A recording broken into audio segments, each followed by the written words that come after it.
মধ্যবিত্ত পরিবারের কিশোরী তরুণীদের প্রতি নজর পড়েছে আন্তদেশীয় মানব পাচারকারীদের। বিদেশে ভালো চাকরির সুযোগ এবং টিকটক নায়িকা বানানোর প্রলোভনে বস্তিতে বস্তিতে সক্রিয় চক্রের লোকজন। ছাইরা যাবার লাগি এত বাহানা, বললেই তো পারিস আমারে আর তো ভালো লাগে না।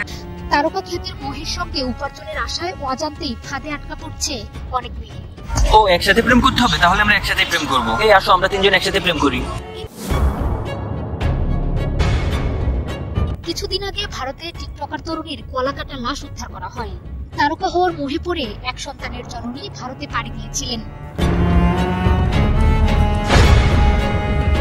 সম্প্রতি আবারও এমনটা দেখা গেছে। ওড়িশার রাজধানী ভুবনেশ্বরে বাংলাদেশি তরুণীদের দিয়ে যৌন ব্যবসা চালানো একটি চক্রের সন্ধান পাওয়া গেছে।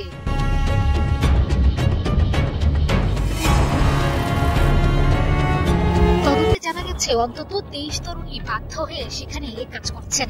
টেলিভিশনটির প্রতিবেদনে বলা হয়, এই তরুণীরা বৃহৎ মানব পাচারের শিকার হয়েছেন। তাদের দৈনিক 2000 রুপি বেতনের কাজের লোভ দেখিয়ে ভুবনেশ্বরে নিয়ে যাওয়া হয়, কিন্তু সেখানে গিয়ে তারা শোষণ ও অন্যায়ের শিকার হয়েছেন।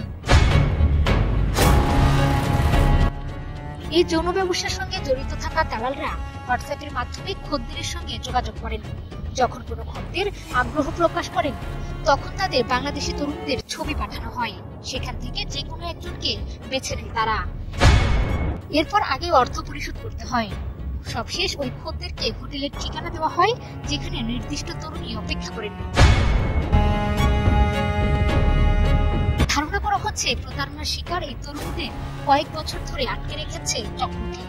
যারা একসঙ্গে জড়িত তাদের ধরে বিচারের মুখোমুখি করার চেষ্টা চলছে। স্থানীয় যেসব দালাল এই ব্যবসা চালানোর ভূমিকা রেখেছে তাদের শনাক্ত করতে সক্রিয় অভিযান শুরু করেছে পুলিশ।